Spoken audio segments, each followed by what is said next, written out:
Y a continuación, la conferencia Hambre y pobreza, de tragedia a amenaza, agricultura, desarrollo sostenible y ética para el tercer milenio, que va a ser impartida, yo tengo la suerte hoy de presentar aquí, va a ser impartida por el profesor José Espinas Alcázar.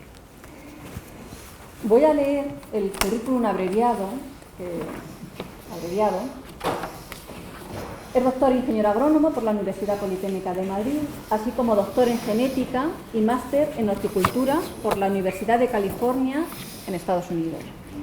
Ha trabajado en las Naciones Unidas, en la FAO, durante 30 años, ocupándose fundamentalmente de temas tales como recursos genéticos, biodiversidad agrícola, cooperación internacional y ética para la agricultura y la alimentación. Durante su estancia en la FAO ha desempeñado, entre otras, las siguientes funciones: secretario de la Comisión Intergubernamental sobre recursos genéticos para la agricultura y la alimentación de la FAO desde el 83 al 2007, secretario del Tratado Internacional de Recursos Fitogenéticos desde el 2004, que fue cuando entró en vigor, hasta el 2007, y pieza clave en la elaboración de dicho tratado, presidente del Comité de la FAO de Ética para la Agricultura y la Alimentación desde su establecimiento en el 99 hasta el 2007. Desde estas posiciones ha viajado por más de 120 países y ha promovido y coordinado la negociación por parte de los países de numerosos acuerdos y códigos de conducta internacionales, incluidos el Tratado Internacional sobre Recursos Genéticos.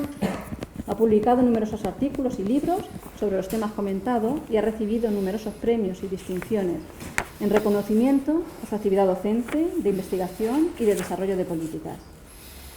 Hasta el 2014 ha sido director de la Cátedra de Estudios de Hambre y Pobreza de la Universidad de Córdoba y profesor titular de la Universidad Politécnica de Madrid. Y en la actualidad continúa colaborando con Naciones Unidas y dando clases en numerosas universidades y centros de investigación de diversos países. Y además de todo esto, este breve currículum, algo que debo decir y de lo que, que me encanta decir, que es de aquí, de Ciudad Real, y que siempre que le hemos llamado, siempre que hemos acudido a él, ha estado aquí, siempre ha respondido a nuestras llamadas, siempre ha acudido, y bueno, pues yo le tengo que agradecer aquí públicamente que esté aquí hoy, y para mí es un orgullo tener hoy a Pepe Espinas, a José Espinas, aquí en nuestra mesa para hablarnos hoy de esta charla que él quiso que fuera titulada así: Hambre y pobreza, de tragedia a amenazas.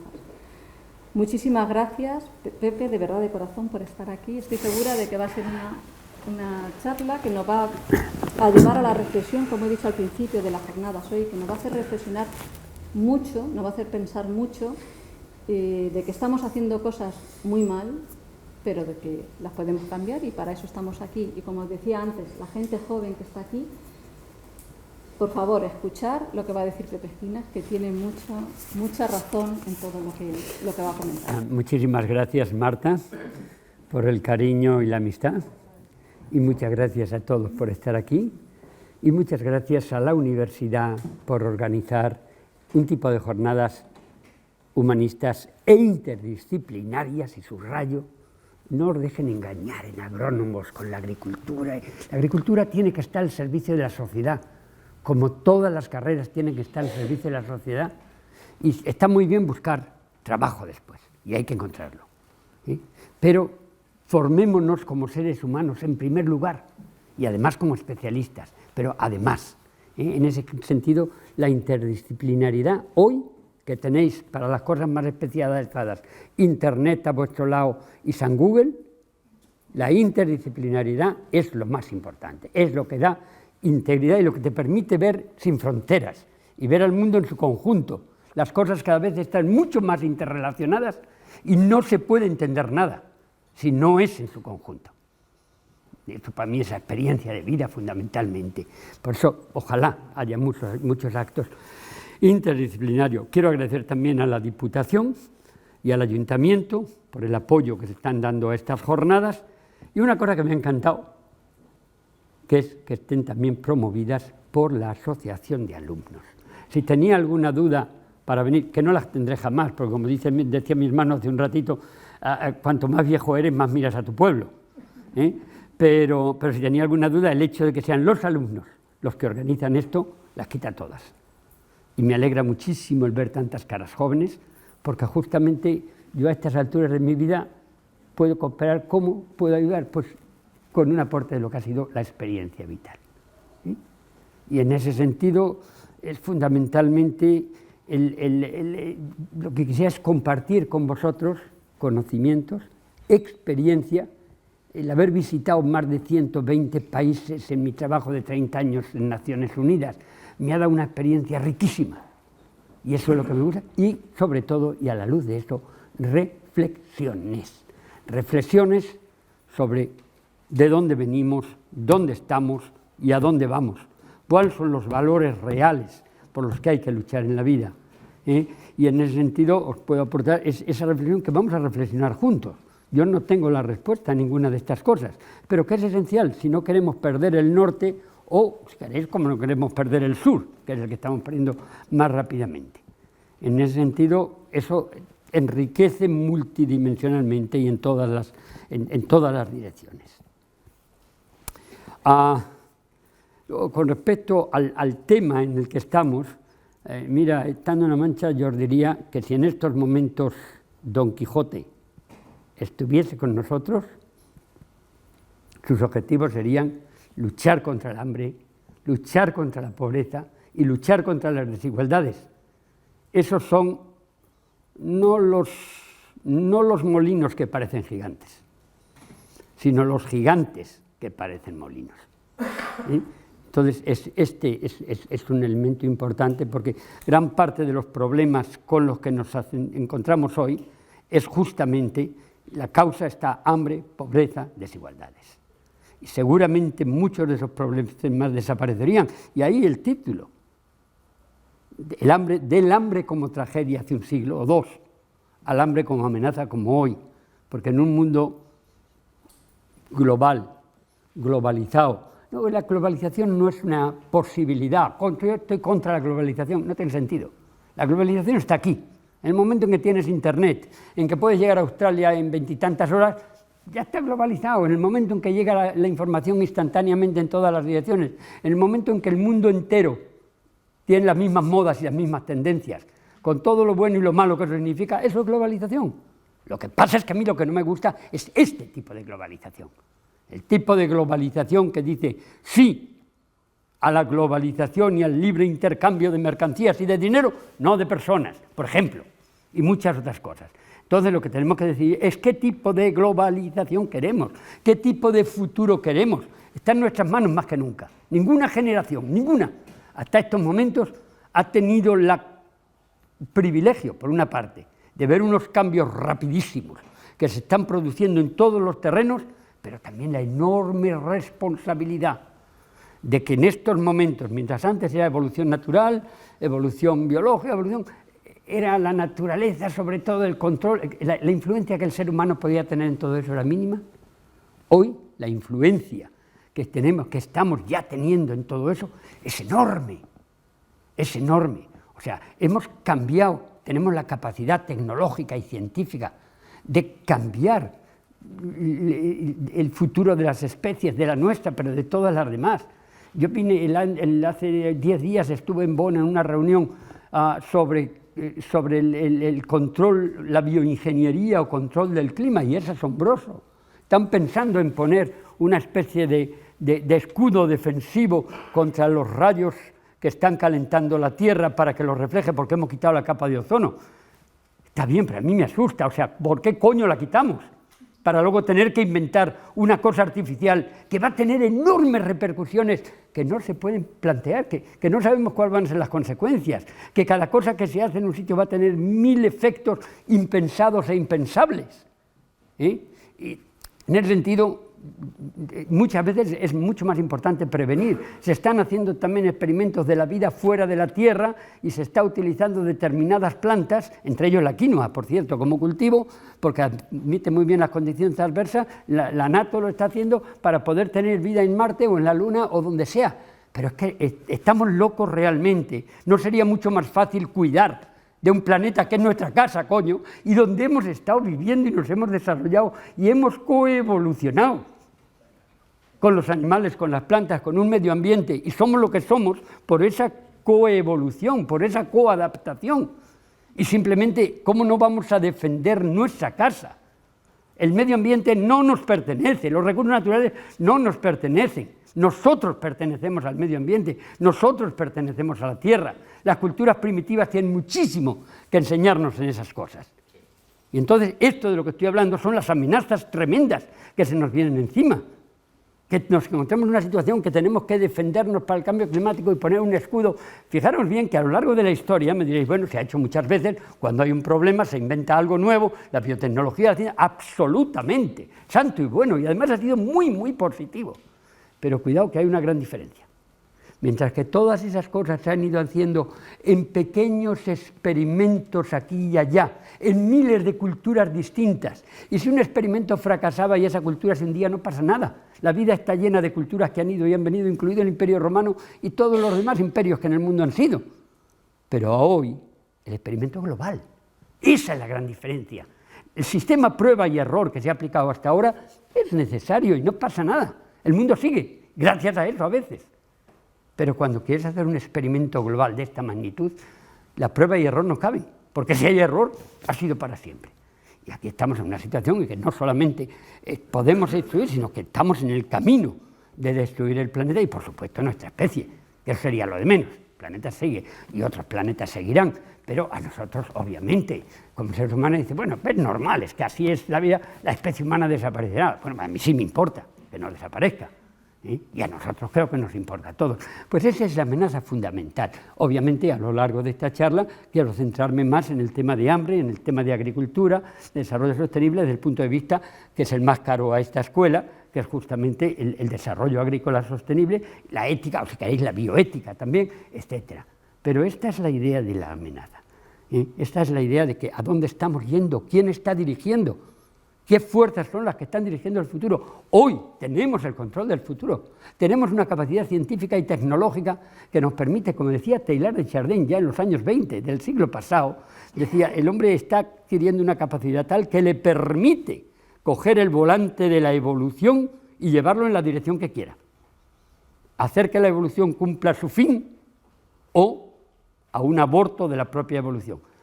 Yo entonces cuando lo leía al principio decía, bueno, muy interesante, muy bonito, filosofía, pero hoy, sí, claro, filosofía, pero no es filosofía real, es que todo lo tenemos encima, es que es así, tenemos en nuestras manos el volante de la evolución. ¿Y a dónde vamos? ¿Quién decide?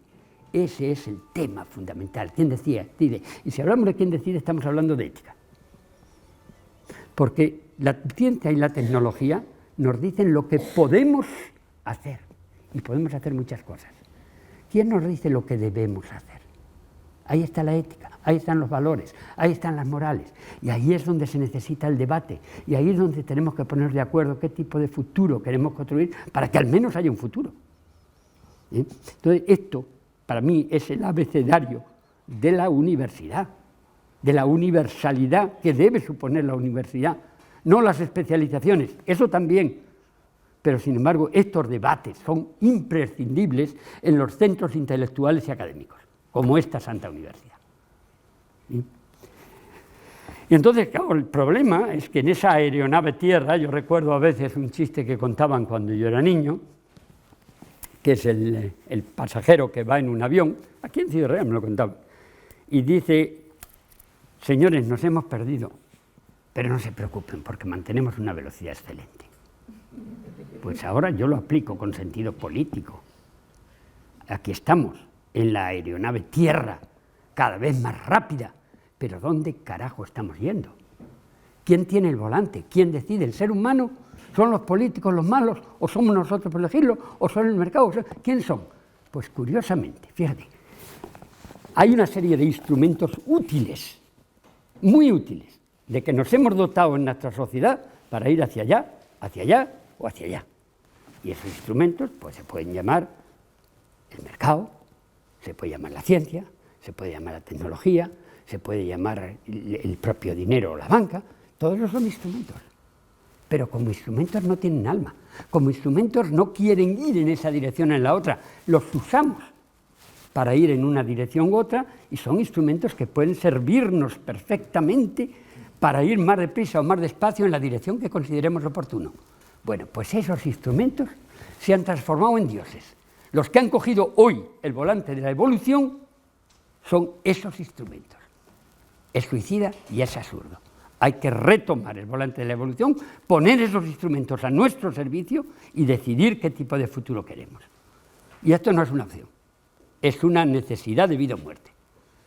Yo no lo voy a vivir, vosotros sí. Por eso me alegro de que estéis aquí los jóvenes. Por eso me alegro de que de alguna manera reaccionéis. Y no es solo reaccionar, hay que accionar también. Hay que indignarse, hay que accionar, hay que reaccionar. Y es imprescindible, como os digo, porque os va en ello el futuro o el tipo de futuro que queréis tener. Bueno, dicho eso, quizá otra cosita, el día es muy interesante. Todo esto que he dicho es en relación con este tipo de reflexiones hacia el que quisiera dirigir. Estamos en un contexto muy curioso, muy interesante, porque se ha hecho esto, Marta, me decías, porque el Día Mundial de Erradicación de la Pobreza, que es el primero de los Objetivos de Desarrollo del Milenio, fue el día 16 de octubre. Pero el 16 de octubre, no sé si sabéis que es también el Día de la Alimentación, el Día Mundial de la Alimentación, que es un eufemismo para decir el Día de la Lucha contra el Hambre. Para que los países no querían mencionar la palabra hambre y dijeron Día Mundial de la Alimentación. El 16 de octubre de 1945 es el año que nació la FAO. Y por eso ese 16 de octubre, la FAO es la Organización de Naciones Unidas para la Agricultura y la Alimentación. Y por eso ese 16 de octubre es también el Día de la Lucha contra el Hambre. El objetivo 2 de los 17 Objetivos de Desarrollo del Milenio. Ese es el contexto en el que estamos también. Y es también, en ese contexto os digo, el otro día, hace 8 o 10 días, fue la reunión plenaria con todos, con jefes de Estado, de Gobierno, muchos ministros, en Roma, en la sede de la FAO, sobre este tema. Y ahí una de las personas que habló, y que me pareció sumamente interesante, es el Papa actual, Papa Francisco. Y dijo cosas sumamente interesantes, justo sobre el hambre y la pobreza. Y él no solamente dijo que el hambre y la pobreza están a la base, son el caldo de cultivo en que crecen muchos de los problemas actuales, sino que además dijo que los problemas, y esto me pareció más interesante que nunca, los problemas sociales, la pobreza son problemas sociales, y los problemas medioambientales son las dos caras de la misma moneda. Una observación sumamente sabia e interesante, viniendo de una persona como la que viene, y otros papas me han parecido, no, perdonad, pero no, para nada me sentía no solo no identificado, sino anti-identificado con lo que decía. En este caso sí, honestamente, me siento muy identificado con muchas de sus posiciones y opiniones. ¿Qué más cosas? ¿En qué contexto estamos diciendo esto? Pues mira, hace pocas, 2 o 3 semanas, tuvo lugar en París una reunión para ver el grado de implementación de los Objetivos de Desarrollo del Milenio.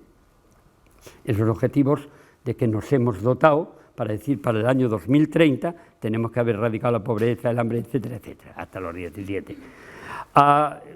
Esta semana, estos días, se está reuniendo en Ruanda el cuerpo de gobierno del Tratado Internacional de Recursos Fitogenéticos, semillas, del que hablaremos ahora después. Justo es una reunión cada 2 años, justo esta semana está reunido.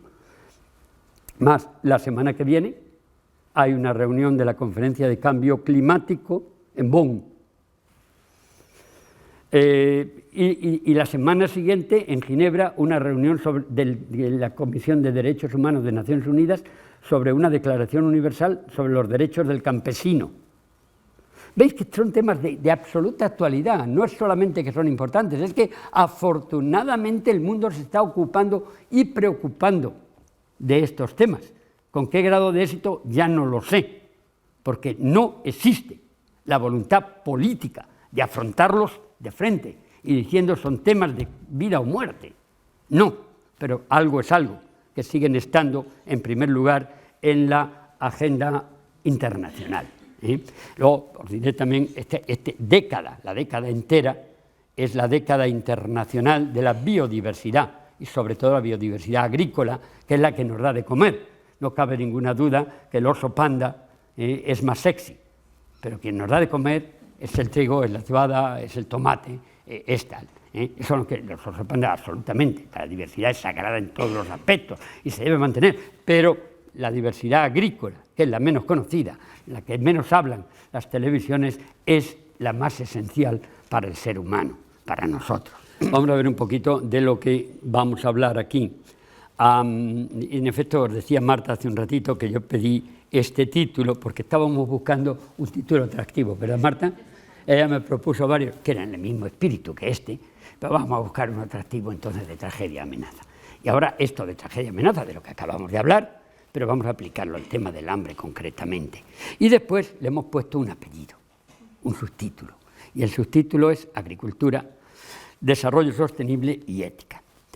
De lo que os voy a hablar en los próximos minutos va a ser en ese contexto, hambre.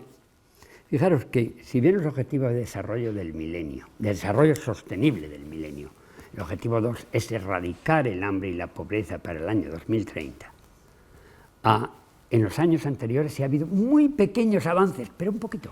Este año se ha vuelto a incrementar el hambre. Estamos en 815 millones de personas que pasan hambre, casi el 20% de la población mundial.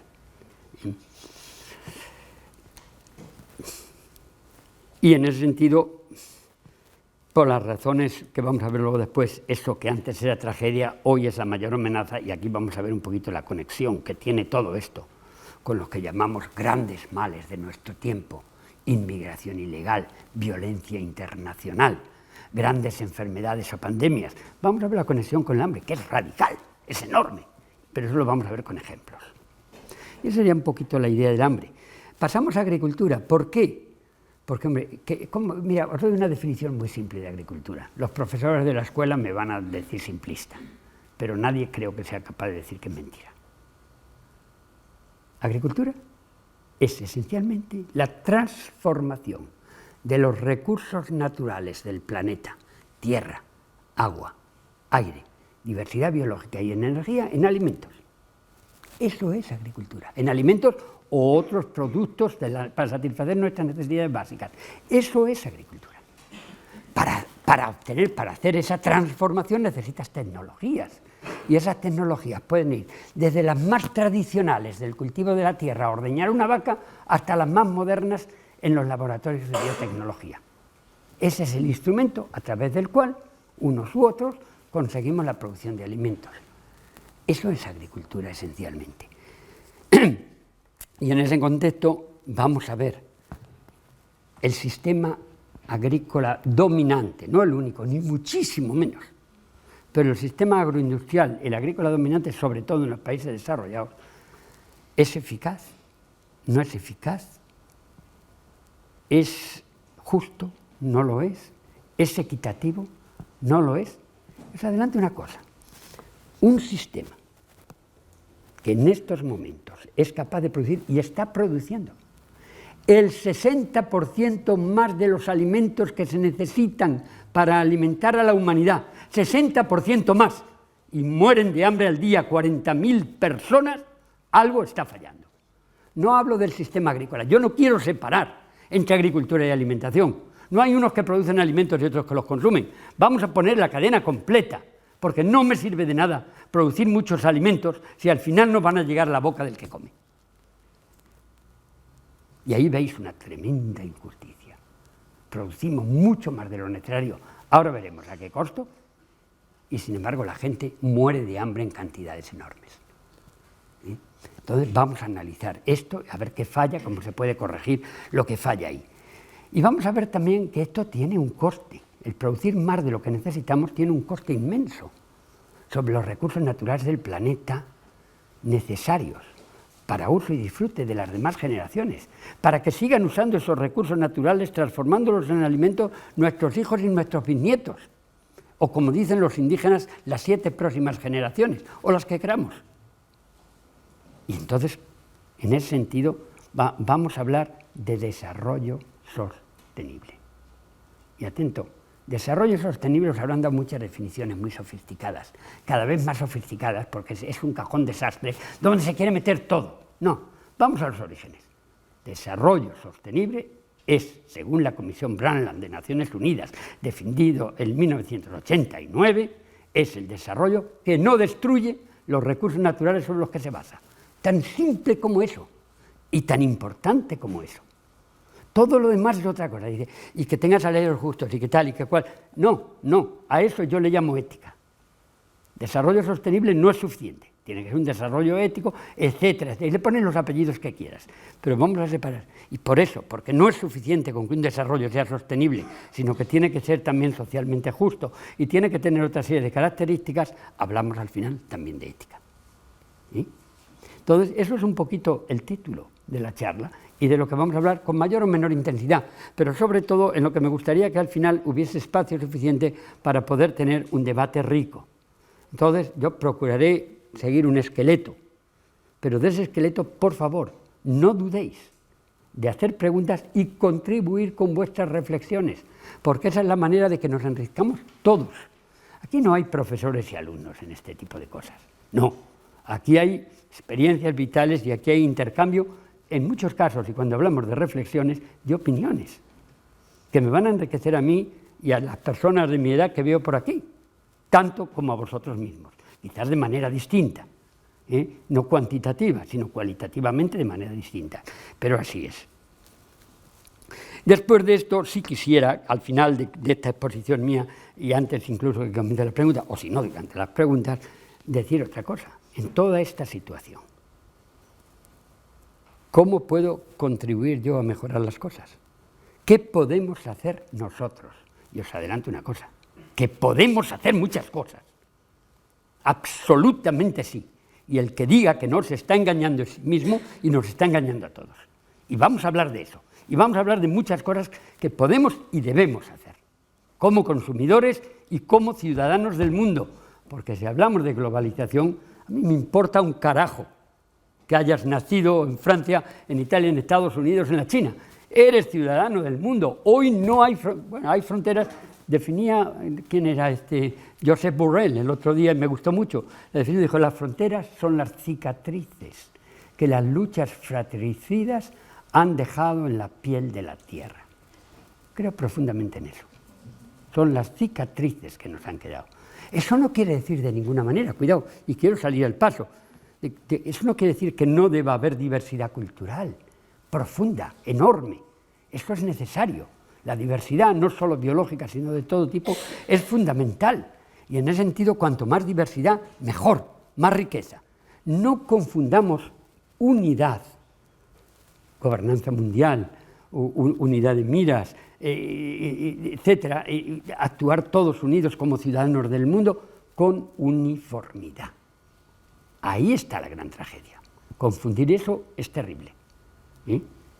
La unidad, para que sea sólida, tiene que estar basada en la diversidad, justamente.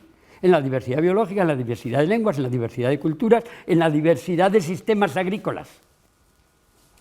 En la diversidad que nos va a permitir hacer frente a los cambios impredecibles del futuro y a los cambios en las necesidades humanas que también son impredecibles. Pero para eso necesitamos uniformidad, pero unidad, no uniformidad. Un poeta indio, Rabindranath Tagore, dice, la unidad es siempre deseable, la uniformidad es casi siempre detestable. Bien, el objetivo, por lo tanto, es mantener la diversidad.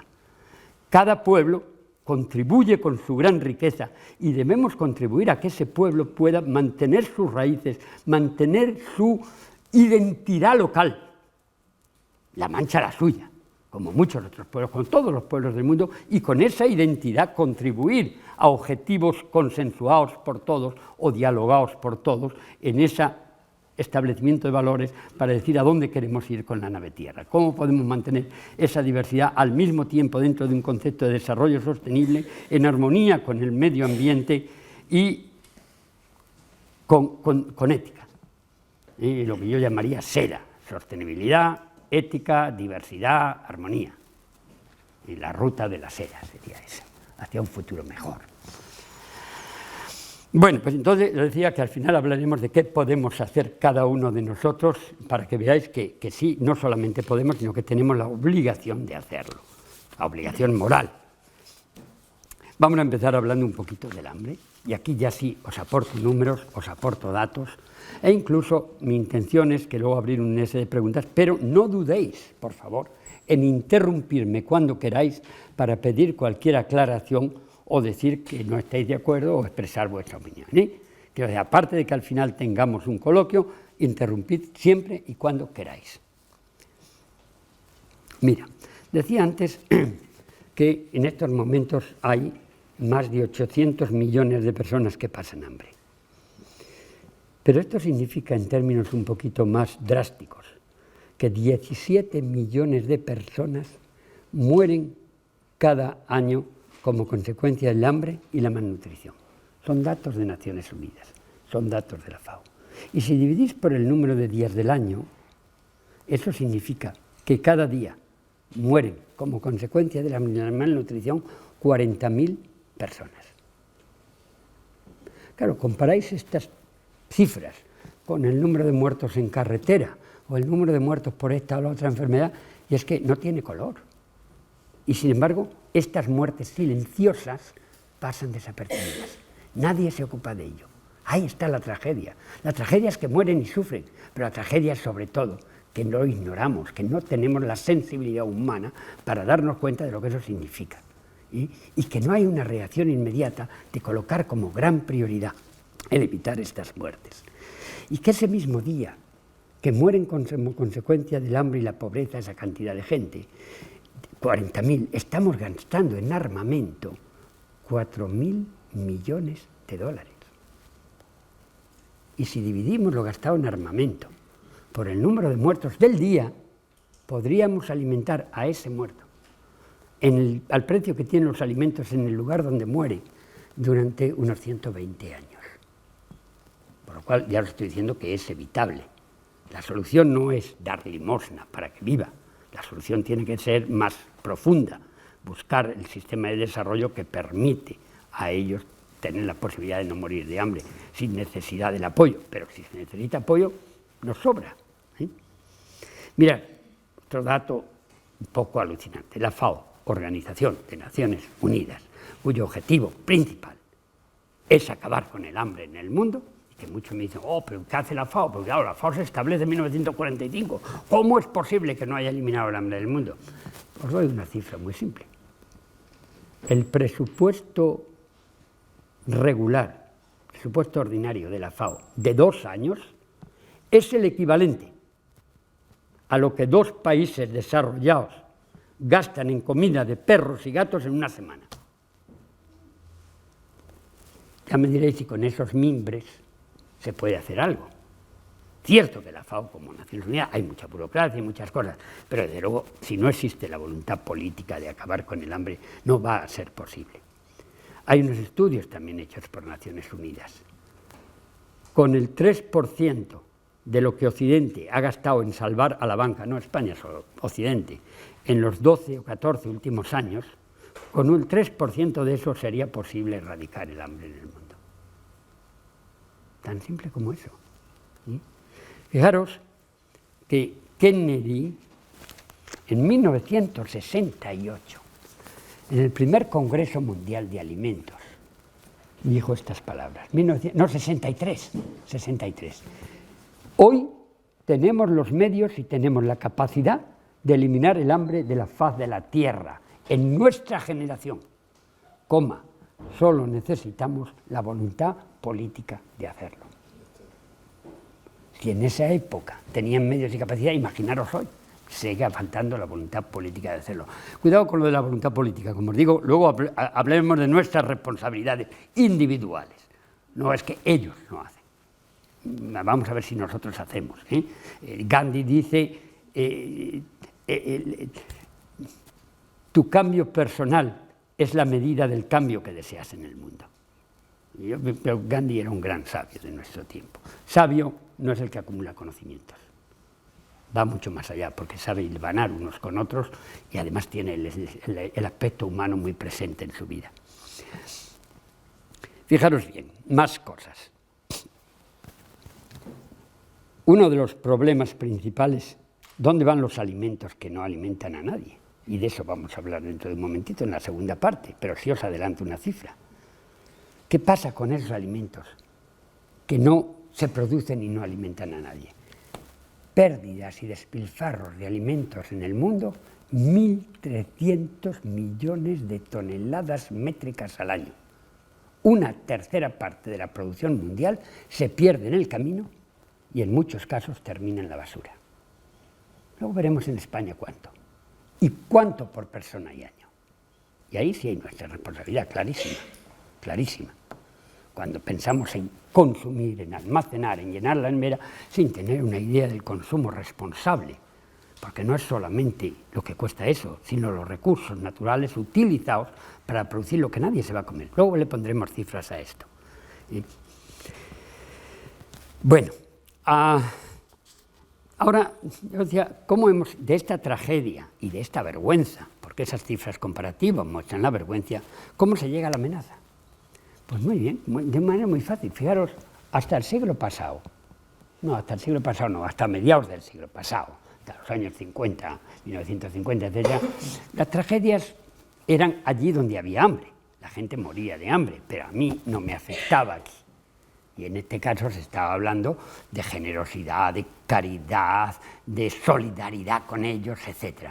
Pero no afectaba, no había una amenaza para Occidente. Fijaros, un amigo mío me decía, Pepe, ¿tú sabes por qué existe el hambre en el mundo? Hombre, no sea simplista, ¿qué quieres decir? He hablado mucho de hambre y he trabajado muchos años en la FAO. No hay una solución.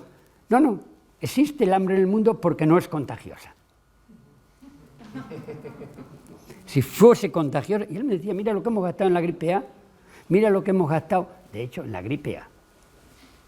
Última gran pandemia, donde se pensaba que iban a morir, se gastaron cantidades enormes. ¿Sabéis cuántos han muerto desde hace 7 años que empezó hasta hoy? 17.000 personas. Menos de la mitad de los que mueren en un solo día de hambre. Grandes tragedias, el otro día atentados, mueren tantas personas, cuando lo comparas con el número de hambrientos, es poco. Desgraciadamente, hay que evitar todas las muertes. Pero bueno, entonces, el tema es que hoy, siglo XXI, el hambre sigue sin ser contagiosa, pero por primera vez en la historia de la humanidad, el hambre es sumamente peligrosa. Y eso es nuevo, eso no ocurría antes. Eso es consecuencia de un proceso de globalización creciente en el que pues, las fronteras se saltan a través de Internet, en el que los males de un país van a otro, en el que las modas son constantes, las mismas de esas. Y entonces, ¿qué está ocurriendo? Que lo que consideramos hoy, para bien o para mal, grandes problemas en Occidente, la emigración ilegal, la violencia internacional o las grandes pandemias, entre otros, tienen su origen, tienen su caldo de cultivo en el hambre y la pobreza. Si nosotros eliminamos el caldo de cultivo, muchos de estos problemas no ocurrirían. ¿Qué quiero decir? Migración ilegal. Si realmente no hubiese hambre y pobreza, ¿tú crees que habría mucha gente que quiere dejar su país? Probablemente no. El problema está cuando el quedarse en su país puede suponer un riesgo mayor para su vida y la de su familia que coger una patera o saltar unas concertinas. Ahí está el problema. Violencia internacional. El valor que tiene la vida humana en muchos países es mínimo, con lo cual es muy fácil el decir, bueno, arriesgo la vida, la pierdo y me inmolo.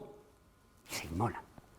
Esto no quiere decir que no haya locos, que los habrá siempre, pero la masa en la que está ocurriendo en estos momentos es otra cosa, la forma masiva en la que está ocurriendo. La falta de valor de la vida humana justo por la hambre y la pobreza. Las grandes pandemias de la humanidad, donde buscáis cualquiera de ellas, siempre han tenido su origen en países donde hay una infraalimentación. Ahí empiezan y luego después se extienden por la humanidad. Y nos gastamos esas cantidades ingentes que os decía antes para curar. A lo mejor es mejor prevenir. En lugar de gastar unas cantidades ingentes en armas para evitar esa violencia o para parar a los refugiados, usémoslos en evitar las causas, en evitar ese caldo de cultivo, hambre y pobreza. Ahí está entonces, veis lo de la amenaza de la que os hablaba antes. Y vamos a ponerlo con un ejemplo más concreto y más reciente. En el año 2008, algunos recordaréis que hubo una gran crisis alimentaria mundial. El precio de los alimentos básicos se multiplicó por 2 y por 3 en el mercado internacional, como consecuencia de una serie de cosas, entre ellos pues, el precio de los alimentos en el mercado de futuros de Chicago, la volatilidad de esos como consecuencia en parte del cambio climático, los biocombustibles, etcétera, una serie de cuestiones. Y lo cierto es que se multiplican por 2 y por 3 en pocos meses. Ese año el hambre en el mundo aumenta un 20%, y el número de muertos por hambre también un 20%, y la consecuencia es revueltas callejeras en más de 60 países. Y en muchos de ellos cayeron los gobiernos. Lo que entra en juego ya es la seguridad mundial, no solo la seguridad alimentaria, la seguridad mundial. Esa no es por casualidad que al año siguiente el G7, el G20 y Naciones Unidas colocan por primera vez en su agenda de seguridad mundial la seguridad alimentaria. Hasta ese momento no lo habían hecho. Es una amenaza. Mira, en el año, a mediados de la segunda parte, en septiembre del 2011, yo recibo una llamada telefónica. Y el señor que está al otro lado se identifica como el señor Esquina. Sí, mire, yo soy el teniente general Ballesteros, no doy el nombre porque es una cosa noble por su parte. Teniente general Ballesteros del Ejército Español, que soy el director del Instituto Español de Estudios Estratégicos de la Defensa. Yo me acojoné. Digo, Dios mío, ¿qué cosa habré hecho por ahí sin darme cuenta? Y entonces, dice, usted se sorprenderá que le llame. Digo, sí. Y entonces me explicó la razón de su llamada. Bien, yo le llamo porque queremos preparar un libro sobre seguridad mundial y seguridad alimentaria. Y queremos que usted esté en el comité científico asesor y que escriba uno de los capítulos sobre biodiversidad agrícola y seguridad mundial. No vamos a entrar en esa segunda parte porque no tenemos tiempo. A quien le interese lo podemos hablar después o en preguntas, lo que queráis. Pero, entonces le dije, encantado, cuenten conmigo. Si esa es mi preocupación, sí, lo sé, le he oído, le he leído y por eso le llamamos. Y el libro se publicó en abril del 2013 y lo tradujo el Ministerio de Defensa en varios idiomas y lo envió a los Ministerios de Defensa de los otros países amigos. Interesantísimo. Y este señor, sus reflexiones, es mejor prevenir los problemas, previendo y evitando el hambre. Perfecto. ¿Veis que ya empieza a considerarse una amenaza oficialmente? Y se conecta en la idea de seguridad mundial, seguridad alimentaria, porque sin seguridad alimentaria no hay ni podrá haber nunca ni paz ni seguridad mundial. Tan simple como eso. ¿Sí? Bueno, si queréis un poco, la idea es, en este mundo global e interdependiente, estamos y cada vez más pequeñito, porque las conexiones, sean virtuales, sean reales, son más fáciles. No, el mundo no ha encogido, pero las conexiones son más fáciles. Y en este mundito pequeño, en esta aldea, tierra, es una casa común. Y aquí lo pondría este símil. Si en esa casa común hay goteras en el dormitorio, lo que está en peligro no es el dormitorio, es la casa entera. Y es de una enorme miopía política el no darse cuenta de ello. Y cuando nosotros ponemos esas concertinas para separar las fronteras que artificialmente hemos hecho, estamos cerrando la puerta de la cocina para que no pasen al dormitorio o al comedor. Es igual, van a pasar, seguro. Y si es preciso llenar de muertos el Mediterráneo, lo van a llenar y van a montar por encima. Es que es así, porque se está hundiendo la casa, se está hundiendo la cocina en primer lugar. Pero tenemos que poner las pilas y decir, el problema ahora ya no sigue siendo el problema de una de las habitaciones, es el problema de nuestra casa. Aquí o nos salvamos todos o perecemos juntos. Esto está clarísimo. Antes no, hoy sí, hoy sí. Y si antes el reto era reducir el hambre o eliminar el hambre en el mundo por caridad, por solidaridad, por justicia, por lo que queráis. Hoy es, además de todo eso, por egoísmo inteligente. Pero al menos, por favor, seamos inteligentes.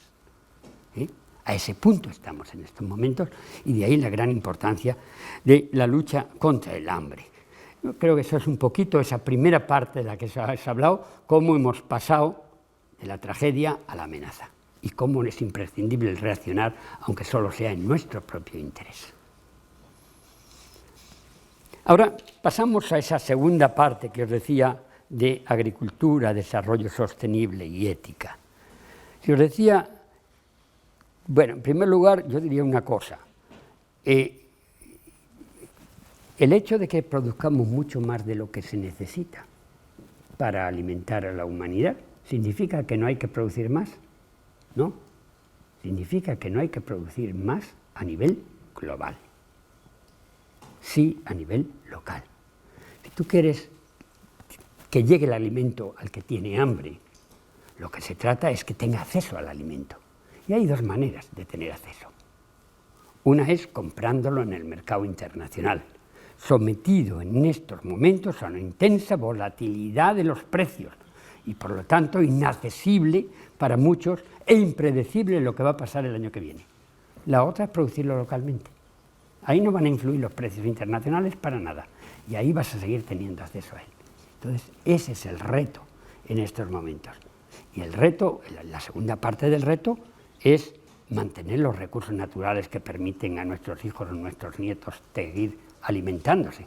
Yo doy una clase en la Universidad de Ciencias Internacional de Ciencias Gastronómicas en Polenzo, con el título, mi curso es Justicia Alimentaria. Y la clasifico en dos partes, justicia alimentaria interterritorial y justicia alimentaria intergeneracional. Porque se trata, sí, de alimentarnos hoy manteniendo intactos los recursos para que puedan seguir alimentándose mañana. Bien, ahora entramos en este sistema, en los sistemas agrícolas actuales. Y os decía antes que ese sistema fundamental, ese sistema con tendencia a ser único, y todo lo que es único y es uniforme, para mí no es positivo, conlleva la producción de muchos más alimentos de los que necesitamos, mientras que al mismo tiempo la gente pasa hambre. ¿Qué repercusiones tiene eso aparte de la injusticia que supone per se y la falta de eficacia? Porque este sistema agroalimentario tiene una gran eficacia económica, produce mucho y se puede vender y se vende a veces mucho, pero el alimento no necesariamente llega a la boca del que lo necesita y por lo tanto su importancia, su eficacia social es muy baja. ¿Sí? Entonces, ¿qué es lo ¿qué otro efecto produce producir más de lo que se necesita? Y os hablaba antes de esa pérdida y desperdicio de alimentos. Y os decía que hoy perdemos por el camino una tercera parte de la producción mundial. ¿Qué repercusiones tiene sobre los recursos naturales del planeta?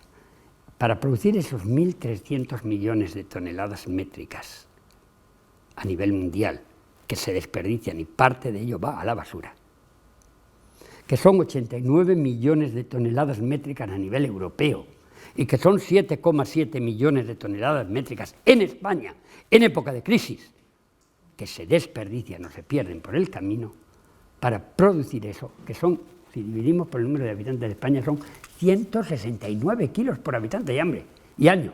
Fíjate si estoy implicado yo, y vosotros, cada uno de vosotros. ¿Sí?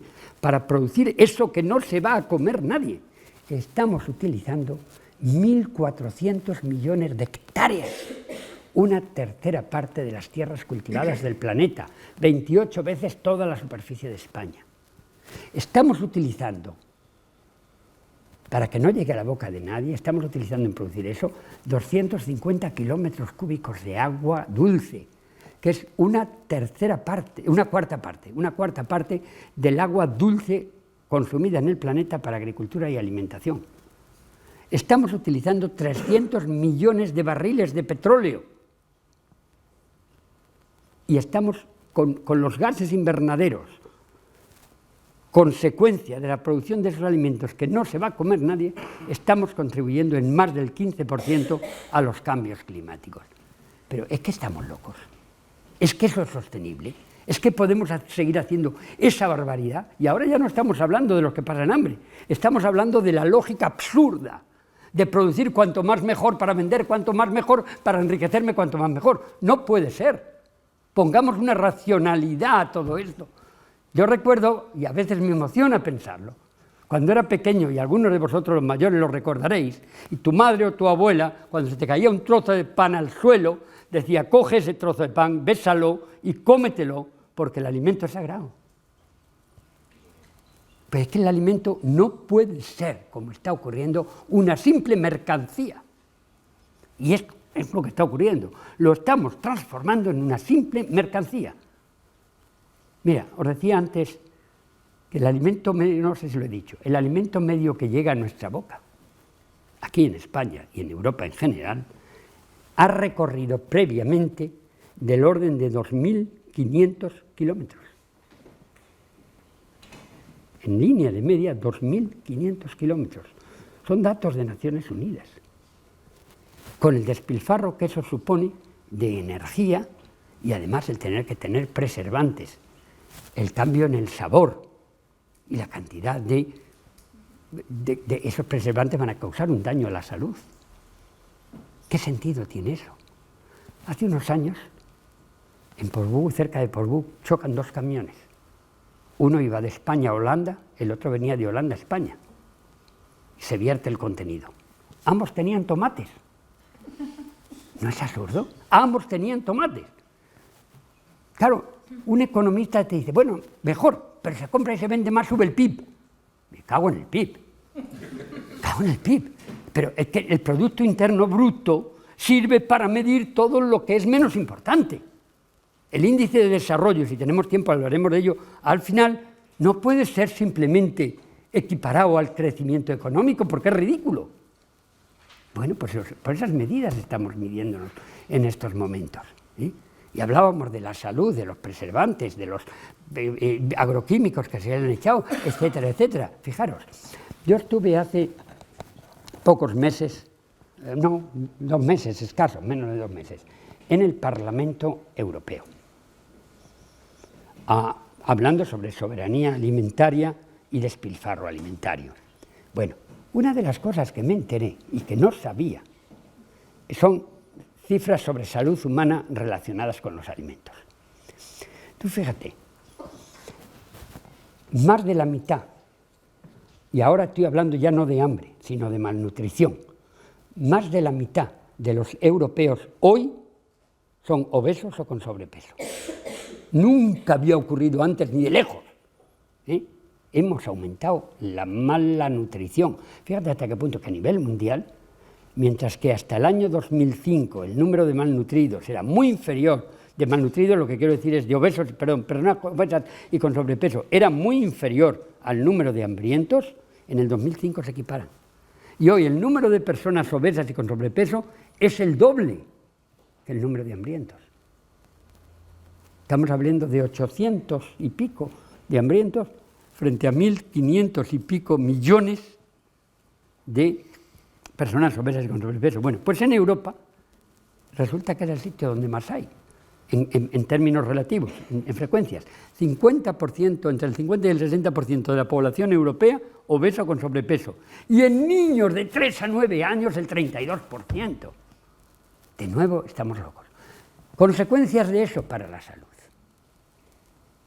Pues resulta que esto ha incrementado de manera casi paralela, hay una especie de correlación, influyen muchos otros factores, entre el incremento de la obesidad y el incremento de las enfermedades llamadas no traspasables, o sea, no transmisibles genéticamente y no transmisibles por infecciones. Estoy hablando de la diabetes, estoy hablando de las enfermedades cardiovasculares, incluidas las del corazón, o estoy hablando de los tipos de cánceres. Con un porcentaje grande, debido a la contaminación muchas veces producida por los agroquímicos y otras veces por una mala alimentación o por una alimentación con cantidad de preservantes o con pocos micronutrientes, que son los grandes sacrificados en este caso. Pero lo curioso, y esta es la cifra que a mí me escandalizó, es que en curar esas enfermedades, que son en gran parte consecuencia de una alimentación poco sana, que a su vez es consecuencia de la avaricia de algunos en producir y vender, estamos utilizando en Europa 700.000 millones de euros. 700.000 millones de euros. Medicinas para curar unas enfermedades que se provocan por no haberlas prevenido antes con una alimentación sana. ¿Quién son los grandes beneficiarios de ello? Fundamentalmente las grandes multinacionales farmacéuticas, que son las que tienen enormes lobbies en Bruselas. Todo esto, esa agresión al medio ambiente, esa destrucción de recursos naturales limitados y perecederos del planeta y este incremento de las enfermedades que no tendrían por qué existir con una buena alimentación, lleva a un estudio muy interesante hecho por una organización de Canadá que es ETC, Erosión, Tecnología, Concentración, bueno, ETC, publicado hace un par de semanas. Ahí lo que muestra es que por cada euro que nosotros estamos gastando en comprar productos de ese sistema agroalimentario que los trae lejos, o de esa agroindustria, la sociedad, a través de nuestros impuestos, tiene que pagar 2 euros más para paliar los daños medioambientales y los daños a la salud humana. ¿Cuál es el precio real del alimento, coño? ¿1 euro que pagas? No, 3 euros. Pues habrá que pagar esos 3 euros. Lo que estamos diciendo es que este tipo de producción, en el fondo, tiene una subvención encubierta. El precio real de producirlo es el precio de su producción más la reposición de los bienes o los servicios medioambientales, o bienes medioambientales y de los daños causados a la salud humana. Ese es el precio real. Si no, lo vamos a pagar 2 veces. Entonces, cuando me dicen, no, claro, es que hay que subvencionar a la agricultura ecológica, porque si no, no es competitiva, nos ha jodido. ¿Cómo puede ser competitiva? Si está teniendo en cuenta otra serie de factores que le interesan al propio agricultor, entre otras cosas, para no destruir su propia tierra y porque es para alimentar a su familia. Entonces, pongamos los precios reales. No es la subvención a la agricultura ecológica, es que cada uno tenga el precio real que tiene, teniendo en cuenta el precio ecológico y teniendo en cuenta el precio energético. Si no, estamos subvencionando encubiertamente. En otras palabras, y aplicado yo lo que comentaba allí en Bruselas, el señor es la PAC, Política Agraria Común. Atención, no podemos seguir hablando de la PAC y de las subvenciones. En primer lugar, hay que cambiar la palabra PAC por PAAC, Política Agroalimentaria Común. Si tú separas agricultura y alimentación, y lo decía al principio, estás poniendo la agricultura sola en un ministerio que normalmente es profundamente técnico y fácilmente manipulable por los grandes lobbies internacionales, porque solamente un 2,5% de la población en España y en Europa, más o menos, pues tienen relación con el campo. Si tú pones agroalimentaria e incluyes ambas cosas, cosas que muy pocos ministerios en Europa están haciendo, y sobre todo más que los ministerios, esa política agraria, estás teniendo en cuenta el 100% de la población. Y entonces, cuando calcules, tienes que incluir en los precios, para determinar precios y para regularlos, tienes que tener en cuenta los factores medioambientales de salud y de pérdida de empleo, porque no nos sirve de nada el decir qué bien que producimos mucho más solo con el 2,5% de la población si tenemos un 50% de los jóvenes parados. Es absurdo. Distribuyamos la renta haciendo que todos puedan contribuir de manera igual. Y no estoy diciendo con eso, ni mucho menos, que es que solo la agricultura agroecológica o urbana. No, no, no, estoy hablando de diversidad aquí. Que los sistemas agrícolas puedan convivir y complementarse. Agricultura industrial, agricultura agroecológica, agricultura urbana, agricultura periurbana, agricultura ecológica, agricultura biológica, la diversidad de nuevo. No podemos hacer este tipo de comparaciones y competir ilícitamente porque hay costes encubiertos. Esto era un poquito las cosas que os quería decir sobre agricultura. Y veis que al hablar de agricultura ya estábamos hablando de desarrollo sostenible. Porque para el desarrollo sea sostenible, os decía antes, según la Comisión Brundtland, que es la que inventa la palabra, cuando publica su informe que se llamó Nuestro futuro común, fijaros en los años, al principio de los 90. Allí, de nuevo vuelvo, en la agricultura es el desarrollo que no destruye los recursos sobre los que se basa. Si destruye esos recursos naturales, tierra, agua, aire, diversidad biológica y energía, como vemos que ocurre en gran parte con ese despilfarro de esos recursos naturales, fijaros que los africanos tienen un dicho muy bonito. El medio ambiente y los recursos naturales del planeta no nos pertenecen, los tenemos en préstamo de nuestros hijos. Genial, genial. Pues si estamos destruyendo esos recursos, estamos robando a nuestros hijos. Y esa es la gran tragedia. Y a nuestros nietos y al resto de las generaciones. Por una razón muy simple, y fijaros que ya estoy hablando de ética realmente. Una razón muy simple. Porque nuestro sistema económico y nuestro sistema político, mercado y democracia, que son buenos y que quizás son los menos malos, está bien, pero hay un gran ausente. Las generaciones futuras. Las generaciones futuras. ¿Por qué digo eso? ¿Cómo se define el precio? ¿Cómo en economía se define el precio? El precio es el equilibrio entre la oferta y la demanda. Si yo lo aplico a muchas cosas y a muchos servicios, funciona maravillosamente. Pero atentos, hay un peligro. Si yo lo aplico a los recursos naturales del planeta, tengo un gran peligro. Porque ¿cómo calculo la oferta de esos recursos naturales limitados y perecederos? Es la que hay para esta generación y todas las que van a venir detrás. Para todos. Pero ¿puedo calcular la demanda de los que no han nacido? ¿No? Entonces estoy calculando la oferta para todas las generaciones comparándolo con la demanda de una sola generación. Entonces infravaloramos profundamente esos recursos naturales. Y cuando están limitados, viene el proceso de apropiación de los recursos. Está ocurriendo. A veces como propiedad privada sobre recursos naturales del planeta, a veces como propiedad intelectual sobre algunos de esos recursos, como es el caso de los recursos genéticos. Entonces, ahí tenemos un peligro. No podemos meter churras con merinas. No podemos calcular el precio basado en la oferta para todas las generaciones y la demanda de una sola generación.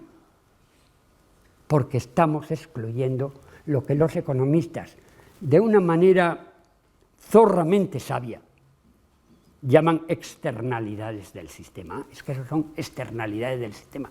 Nos ha jodido, pero las externalidades lo que estamos haciendo es pasarlo a las generaciones futuras. Cuando este año, el 2 de agosto, fue el día de la sobrecarga de la Tierra, la huella ecológica, y en años anteriores fue mucho más adelante, y cada año vamos avanzando más. ¿Qué significa sobrecarga? Que el 2 de agosto de este año en España habíamos consumido todos los recursos naturales que no correspondían hasta el 31 de diciembre. Y a partir de ese momento estamos consumiendo los del año próximo. Y como consecuencia estamos robando a nuestros hijos. Eso con respecto al mercado. Entonces, lo que se trata es, hay que establecer las correcciones necesarias para salvar el propio mercado. No es para destruirlo, es para salvarlo. Y esas correcciones es que tú pagues el precio justo, precio real, y que incluya el gran reto de los economistas, es internalizar las externalidades. Esto no lo digo yo, esto ya en la Cumbre de la Tierra del año 92 en Río, donde yo estaba representando a la FAO, se discutió y se apoyó esto. Parte se ha avanzado, ahora ya se habla de que el contamina paga, pero es que no es suficiente, hay muchas otras externalidades, ¿vale? Ahora, desde el punto de vista político, es que resulta que, y esta es también otra deficiencia de nuestro sistema político, es una deficiencia de democracia, porque las generaciones futuras no votan. Claro, no pueden votar, no tienen capacidad de votar porque no han nacido. Entonces, de nuevo, los intereses de esas generaciones futuras no son suficientemente tenidos en cuenta por nuestra democracia. ¿Hay soluciones? Sí, se ha discutido mucho también a partir del año 92. La idea de la doctrina intergeneracional, cuerpo judicial intergeneracional, derecho de las generaciones futuras, etc. Pero eso es difícil establecerlo. Pero hay una recomendación muy clara ya desde el año 92 de Naciones Unidas. La figura del defensor de las generaciones futuras en todos los parlamentos regionales, nacionales e internacionales. La figura del defensor de las generaciones futuras.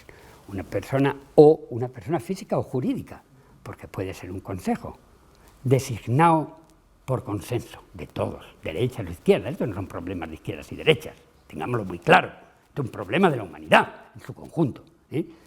Esa figura del defensor de las generaciones futuras, elegida por consenso, en la que lo que va a hacer es en cada nueva legislatura, en cada nueva definición de políticas, en cada nueva ley que se apruebe, va a decir al Parlamento cuál es el efecto que eso va a tener en las generaciones futuras. Y con ese análisis, el Parlamento va a tomar una posición informada de lo que quiere hacer. Y luego decidirá. Pero esa figura es imprescindible. Es un poco la idea del defensor del pueblo, con una diferencia. El defensor del pueblo no es imprescindible, porque la función de cada parlamentario, y para eso ha sido elegido, es defender al pueblo. Pero el defensor de las generaciones futuras es fundamental, porque no están ahí para defenderse por sí mismas.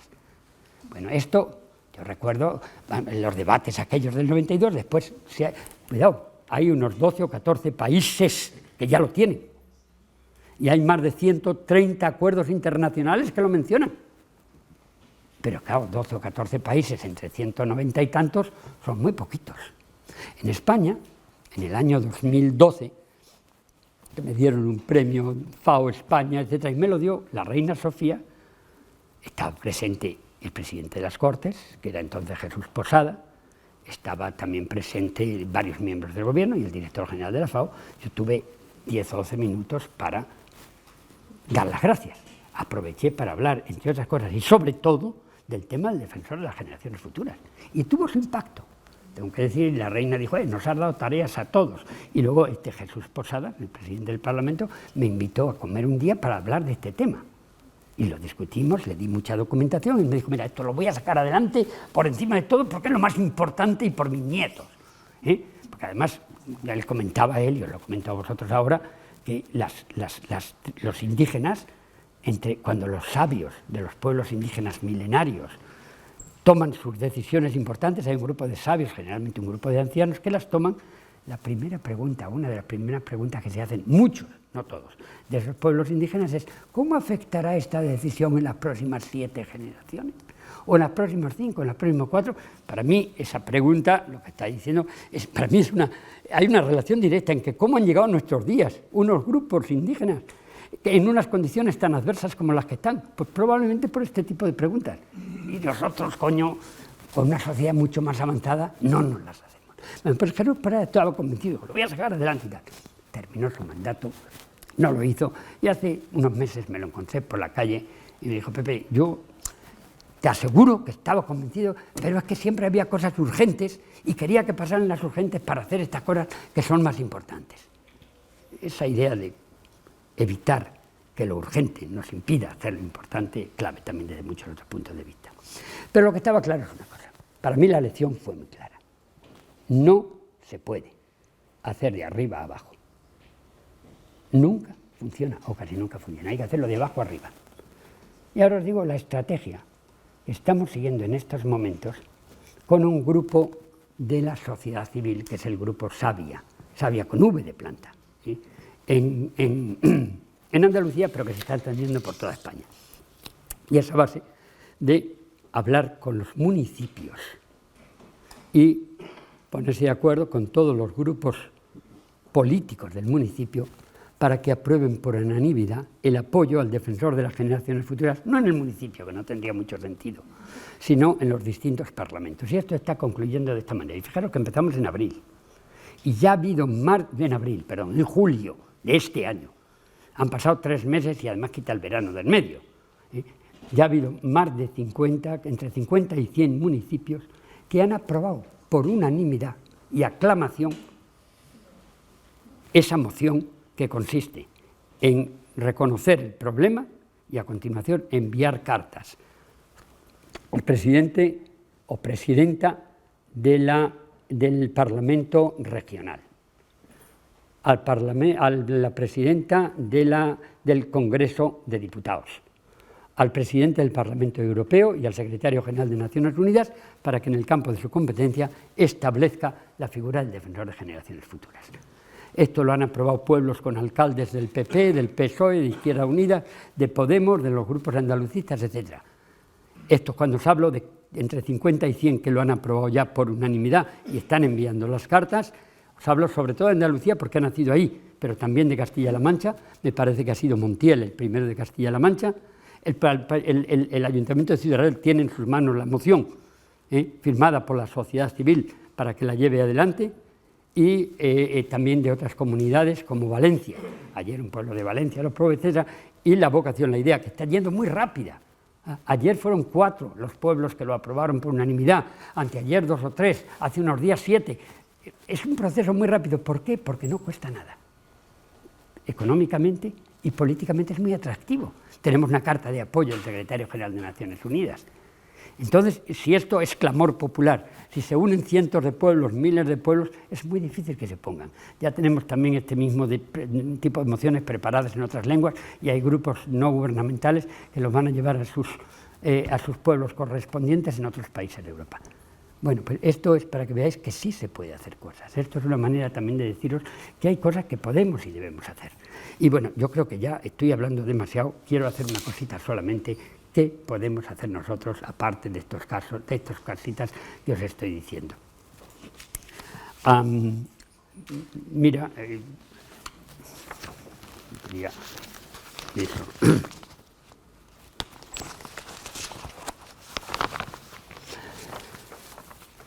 Yo creo que es imprescindible pero contemporáneo. En gran parte hay que también tener un cambio a nivel personal, un cambio de actitud frente a la tierra y sus recursos naturales, un cambio de actitud frente a los nacionalismos y el internacionalismo, que ambos deben ser y tienen que ser necesariamente compatibles, un cambio en nuestro corazón, un cambio en los valores, eso a nivel personal. Pero como decía lo cortés, no quita lo valiente, actuar al mismo tiempo. Y en esa actuación, por ejemplo, cojo el caso más simple. Os hablaba antes de que estamos desperdiciando y en su gran mayoría tirando a la basura 169 kilos de alimentos en España por habitante y año. Consumo responsable. Eso es un poco el lema de Río. En el año 92 era, y sigue teniendo aplicación, piensa globalmente y actúa localmente. Bien, tengamos ese consumo responsable. Compremos solamente lo que necesitamos. Eso depende de nosotros. No hay por qué tener la nevera llena de cosas que luego se van a estropear y se va a poner la fecha de caducidad. Entre esos 169 kilos por habitante y año, el 30% de lo que va a la basura va en envases sin abrir porque ha caducado. Es un crimen contra la humanidad eso. No solo pues, pero no van a comer los negritos con eso, no. Pero estás destruyendo recursos naturales del planeta cuando destruyes eso. ¿Sí? De alguna manera yo puedo concluir muchas veces la charla, ahora no es conclusión, pero tenemos que ser capaces de transformar pacíficamente nuestro carro de la compra en un carro de combate por un mundo mejor. Querámoslo o no, vivimos en un mundo que el motor es el consumo. Y es un problemita, pero bueno, en estos momentos eso ocurre. Bien, ¿quiénes consumen? Nosotros. Si nosotros consumimos responsablemente, si somos capaces de entender que consumir no es un acto inocuo, amigo, no, es un acto político, porque cuando yo decido comprar esto o aquello, comprar este tipo de alimentos producidos por este tipo de agricultura o aquel otro producido por aquel otro, estoy incentivando o desincentivando la producción de ese sistema de producción. Bien, incentivemos las producciones sostenibles, desincentivemos las que no lo son, con nuestra acción de consumo. Muchos pueden decir, pero que realmente yo puedo hacer muy poquito. Mira, recuerdo la anécdota del colibrí. Un bosque que está en llamas, y el colibrí, todos los animales huyen despavoridos, y ahí tienes el colibrí que va con su piquito, coge una gotita de agua del lago, pum, y la echa, y otra, y otra. Y el elefante le dice, pero estás loco, ¿qué haces? Para apagar el incendio. ¿Pero qué vas a apagar tú el incendio? Digo, yo hago lo que puedo. Bueno, hagamos lo que podemos. Hagamos lo que podemos, porque si muchos hacemos lo que podemos, podemos hacer todo. Ese es el reto que tenemos. Y por eso no podemos dejarlo todo en manos de, es que los políticos, es que tal. También, pero no solo. Es que nosotros. ¿Sí? Bueno, y en ese sentido, ¿qué es lo que hay que consumir? Hay un libro muy interesante de Carlo Petrini, presidente del movimiento Slow Food, que se llama Lo bueno, lo limpio y lo justo. Es lo que dice que tiene que ser bueno desde el punto de vista organoléptico, desde el punto de vista nutritivo. Él incluso dice, a mí me venden un vino que por muy bueno, porque es ecológico, por muy bueno que sea, por muy ecológico que sea, si es una mierda, es una mierda. Esta es su conclusión, y tiene razón. Entonces no es suficiente con que sea, tiene que ser bueno, tiene que ser producido limpiamente desde el punto de vista ecológico, o sea, sin destruir recursos naturales del planeta, y tiene que ser justo desde el punto de vista social, porque se hayan pagado los salarios justos en cada caso. Pero yo añadiría algo que está más cercano a nosotros, siempre que sea posible, local, y si es posible, estacional. Comamos en invierno lo que es invierno, en verano lo que es verano, etc. Va a ser una comida mucho más sana. Vamos a estar reinvirtiendo en la producción local y, por tanto, dando trabajo a mucha gente que tenemos cerca y ayudando al desarrollo de Ciudad Real y reduciendo el desempleo en Ciudad Real. Entonces, de temporada y local son también elementos importantes. Bueno, esas son para que veáis como consumidores que podríamos hablar muchísimo más de todo esto, de la importancia de las etiquetas, etcétera, pero vamos a dejarlo así. Luego tenemos muchas otras formas de actuar.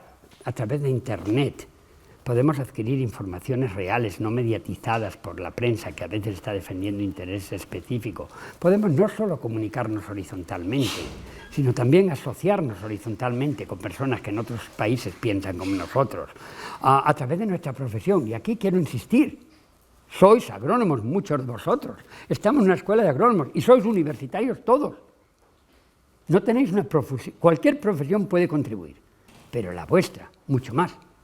Unos a través del ejercicio de una profesión técnica, otros a través de cargos políticos, que los vais a tener, no os quepa duda. Y entonces tenéis en las manos muchas cosas que se pueden hacer a través de nuestros votos. Vivimos en una sociedad democrática, al menos una democracia formal. Que no me digan, no, es que yo no voto, son todos iguales. Ese tío es tonto. Perdón, ese tío es tonto. Todos no son iguales. Dirán, no me gusta ninguno, lo acepto. Pero es distinto. Entonces, a veces, si no tengo a quién votar, porque digo, bueno, es que el que a mí me gustaría, tendría que decir, bueno, no votes al ideal, pero vota al menos malo, con lo cual ya estás votando contra el malo. Quiero decir, hemos hablado aquí de valores, de ética, pues mira qué partido tiene más en cuenta estos datos o los otros. Cuando a veces he hablado con algunos compañeros políticos, en distintos partidos del arco parlamentario español, y les he dicho, hombre, ¿cómo temas como el hambre en el mundo, los recursos naturales, que son los temas esenciales para la humanidad, no están en los programas políticos? La respuesta ha sido siempre, Pepe, eso no da votos. Joder, pues está en nuestras manos que dé votos. Claro que podemos hacer, y debemos hacerlo. Y que no me venga uno diciendo, mira, que yo soy tan pequeñito, soy tan poquita cosa aquí, que no puedo jamás tener un impacto en la sociedad. Como decía alguien, ese es que nunca ha dormido con un mosquito en su habitación. Bueno, pues yo diría, seamos no solo mosquitos, sino moscas cojoneras. El que hace correr a los bueyes no es el que va con un palo detrás, que el buey se devuelve, son los tábanos, pequeñitos. Eso. A través de la sociedad civil tenéis una cantidad de organizaciones de consumos justo, de consumo ecológico, de consumo tal, organizaciones Manos Unidas, para todos los gustos y de todas las tendencias políticas. Trabajar a través de ellos, contribuir con ellos, eso está al alcance de todos y cada uno. No me digáis no, el impacto y pensar en el colibrí, etcétera. Yo creo que esto es un poquito, podríamos seguir hablando, pero es que nos quedaríamos sin tiempo. Sí quiero recordar, porque siempre me gusta terminar con una frase de Gandhi, que a mi juicio resume mucho de lo que he dicho. Bueno, hay una cosa que no he dicho y que, bueno, en el debate espero que salga, que es el proceso, por qué se está acelerando el proceso de mercantilización de alimentos. Entonces, eso no lo digo, si sale en el debate lo menciono. Que es el tema de Gandhi dice, la tierra tiene recursos suficientes para satisfacer las necesidades de todos, pero no la avaricia de algunos. Bueno, pues ahora...